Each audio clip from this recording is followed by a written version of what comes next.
Welcome to this episode of our program, Daily Debate. As usual, we will be discussing a very contentious debate. Today we'll be speaking about optimism. And optimism means new announcements. And new announcements, we start with the Italian oil and gas company, Eni, that announced the discovery of new resources in the area of Abu Dis in the Suez Gulf. Eni said that the well will be completed and put into production in the next few days with an expected initial flow rate of about 5,000 barrels per day. Egypt recorded investments of $30 billion in petroleum sector, recording the highest rates ever. Minister of Petroleum and Mineral Resources, Tariq Al-Mullah, said that the sector has achieved the largest contribution to the GDP by about 25%, in addition to its contribution of 44% in foreign direct investments. Al-Mullah affirmed that the huge achievements in the natural gas sector enabled Egypt to achieve self-sufficiency. This is first at the end of September 2018, and to return to export. We'll be speaking about that and more, and how would this be satisfactory to the economic side of Egypt. We'll be speaking about the energy field and more with our distinguished guest, Mr. Salah Hafiz, former head of the petroleum. Let me here take again, former deputy head of the General Petroleum Authority. Thank you so much for joining us. Thank you. And before we delve into our discussion, let's first have this quick report. And this is another top story or headline of the day that is a top note for Egypt. Today in Egypt, President Abdel Fattah el-Sisi inaugurated the World Radiocommunication Conference, the WRC, in Sharm el-Sheikh, which is held for the first time in 20 years outside its premises in Geneva. Let's watch the report and we'll come back for more details. President Abdel Fattah el-Sisi opened on Monday the World Radiocommunication Conference in Sharm el-Sheikh, which is scheduled to last until November 22nd. The conference, which is organized by the UN agency of the International Telecommunication Union, is being held for the first time in 20 years outside the ITU headquarters in Geneva. President el-Sisi said that the conference reflects the evolution of Egyptian civilization and that Egypt is keeping up with and contributing to global developments. The President welcomed all the attendants and invited them to enjoy what Sharm el-Sheikh has to offer. More than 3,500 participants from 140 countries, including more than 50 ministers and deputy ministers from around the world, are participating in the conference. At least 1,000 specialized research papers will be discussed at the conference. Hulin Zhao, Secretary General of the ITU, said that the union was established in 1865, which is the same year when Egypt's post service was established, adding that Egypt is a long-time member of the ITU. The WRCs are held every 3 to 4 years to review and possibly revise the radio regulations, the international treaty governing the use of the radio frequency spectrum, and the geostationary satellite and non-geostationary satellite orbits.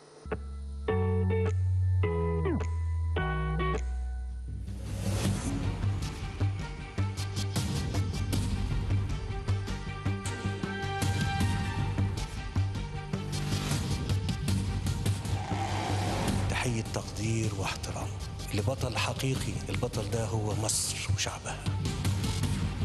الحكاية مش حكاية لا حكومة ولا قيادة، ده حكاية كل مواطن في مصر. أكرمت مصر وشرفت مصر وعزيت مصر، انتم قتلتم. فالشرف كل الشرف والكرامة كل الكرامة والفضل كل الفضل لله سبحانه وتعالى، ثم ليكم انتم. شرفتوني واكرمتموني وعزتوني ورفعتوا راسي قدام الدنيا كلها باللي انتوا عملتوه. والله والله والله لن يستطيع اي رئيس يقف مكاني هنا انه يقدر يعمل حاجه بدونكم. لن يستطيع.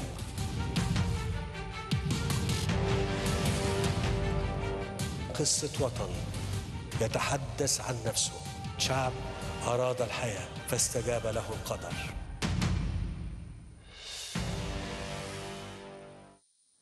Right, welcome back. And as I said, at the very beginning, we'll be speaking or shedding light on the top story of the day, which is the World Radiocommunication Conference, which is being held here in Sharm el-Sheikh, the first time ever in 20 years to be held outside its headquarters, or the International Telecommunication Union headquarters in Geneva. We have with us over the phone Dr. Syed el-Sakka, Professor of Telecommunication and Information Technology. Good evening to you, sir. Good evening. How are you doing? I'm doing fine, thank you so much. And if we are speaking about this conference being held here in Sharm el-Sheikh for the first time in 20 years or in 2 decades outside its premises.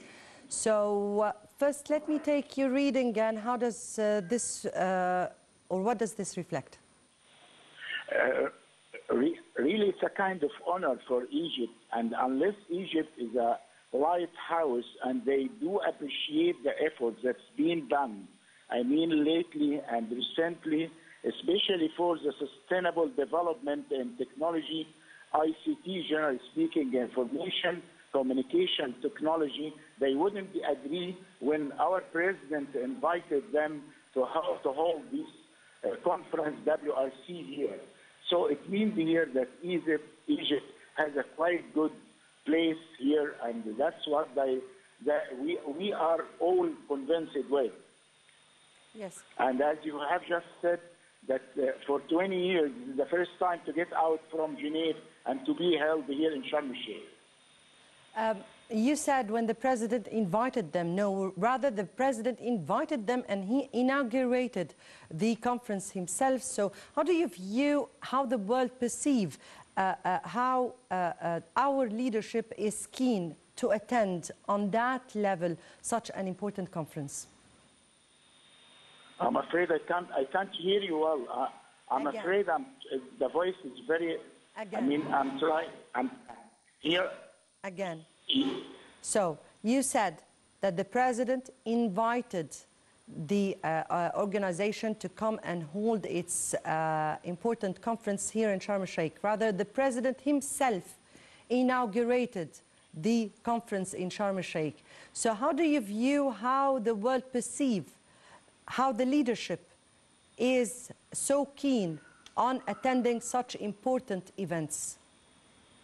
Yes. Yes. There's a problem with sound, but I think that I can tell what you were asking about.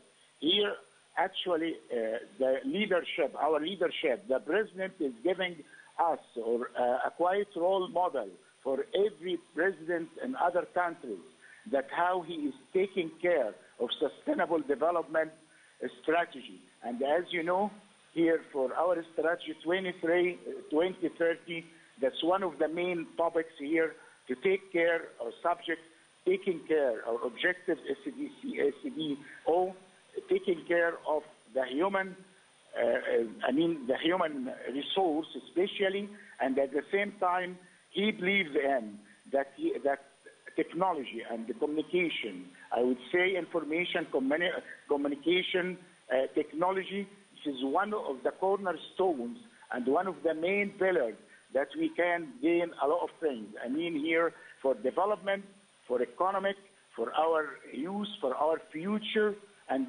we have been seeing, and we've seen here a lot of efforts in that kind of things. I mean, this is not only that conference, but we have seen many interests of our president, our government in this direction. Let me here quote President al-Sisi during the conference while saying that the conference reflects the evolution of Egypt's... Would you please lower the voice of the television, please? No, unfortunately. Right. Let me...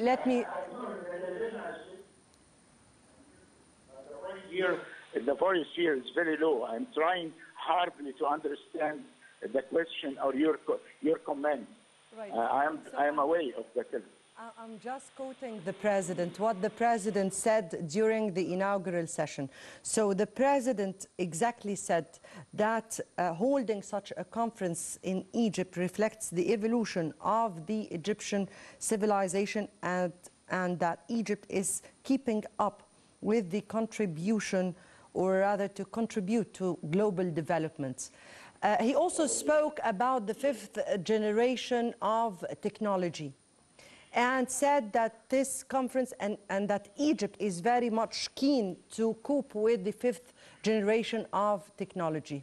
Your comment on how you read the statements? Yes, actually here, what we are looking for, I mean, for the development of and futurology and the future of, generally speaking, in technology and all its application, one of the main topics or one of the main things that we are looking for, it's called IoT, Internet of Things. And actually things, it means what? Starting from the toothbrush, television set, refrigerator, cooker, whatever you have got, mobile, whatever you have got here in your home and in the government and different services, automobiles or cars. So what we are looking for and what the world is looking and imagining will happen for the near future, and they started already, that we'll have here billions of devices around the world. Actually, we are planning, I mean the whole world is planning to have 100 billion of devices. This, according to the fourth generation of internet, which we are using right now, which was by all means it's quite good thing, but it won't cope with. For example, if you would like to have driverless cars, or what we call it autonomous cars, which is connected with internet, this time we have the latency and the time for the signal to reach is something like 50 milliseconds. 50 milliseconds, we may say it's 0.05 of second. But actually, though it is very small and tiny, but it doesn't work, for example, for medicine, operation, robotics, and especially for car automation, if you have no drivers, because this will make some danger or will be catastrophic. That's why we have to switch what we call it the fifth generation. And fortunately, the whole world, they are not advancing us with a big base. I mean, they have just started a few months ago. And fortunately, for that kind of technology, it doesn't need a huge infrastructure, but it needs what we call it, for example, small cells. And it could be applied with multiple input antenna. I don't want to go in that kind of technical in-depth, but shortly we say that that kind of infrastructure for the fifth generation will be able to cope with and keep pace with the advances and developed countries. And this is on our side. As well as we have already here thousands of graduates who are qualified, they are capable here to cope with, and actually we are looking forward, we are optimistic that we'll keep here developing not only economically or technologically, but as well we'll have the luxury and prosperity for all Egypt and for the youth in general. Yes. That's what we are looking for, and sometimes we say we have hardware, software, and the main thing of this is what we call it mindware. Mindware. It relies here on the human resource himself, and fortunately we have our ratio of youth are big enough compared with other countries. So what our president was saying is really accurate 100%. Yes. Indeed, it's not an option anymore, and it's not luxurious anymore to cope with the up-to-date technology, and definitely the fifth generation of technology. This is no option anymore. We have to, if we really want to take our country to what we aspire for of sustainable development. Dr. Syed, el-Sakka, Professor of Telecommunication and Information Technology, we thank you so much for being with us.